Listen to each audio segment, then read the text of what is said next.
Good morning అండి. ఈ రోజు వచ్చేసి మనం అగ్రి గోల్డ్ గురించి తెలుసుకోబోతున్నాం. సో అగ్రి గోల్డ్ అనేది మోడర్న్ బయోటెక్నాలజీతో తయారు చేయబడింది. సో ఇది వచ్చేసి పూత, కాత అండ్ పంట బాగా వచ్చేలాగా చేస్తుంది.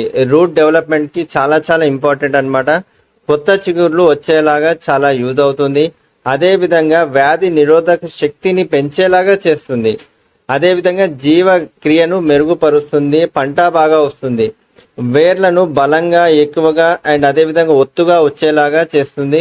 పంటలోని అన్ని ప్రాసెస్ని, అంటే ఏదైతే ప్రాసెస్ ఉందో ఆ ప్రాసెస్ని స్పీడప్ చేస్తుంది. ఇది భూమి నుండి పోషకాలను మొక్కలకు అందేలా చేస్తుంది. ఆకులపై వచ్చేసి ఆకు పచ్చగా వచ్చేటట్టు చేస్తుంది. అదేవిధంగా పూత రాలిపోకుండా పనిచేస్తుంది. హార్మోన్ను బ్యాలెన్స్ చేస్తుంది. పండ్లపై ఉన్న మరకలు ఏవైతే ఉన్నాయో రాకుండా చేస్తుంది, అంటే మరకలు రాకుండా చేస్తుంది. అండ్ ఇది పంట ఎదుగుదలకు యూజ్ అయ్యే ఫోటోసింథసిస్ అండ్ రెస్పిరేటరీ ప్రాసెస్ ను మెరుగుపరుస్తుంది. 1 లీటర్ వచ్చేసి 1 లీటర్ నీళ్ళలో 1 or 2 ml అనేది ఇది వాడాలి. అదే విధంగా డ్రిప్ ఇరిగేషన్ లో అయితే 100 to 200 grams అనేది ఫర్ ఎకర్ కి వాడాలి.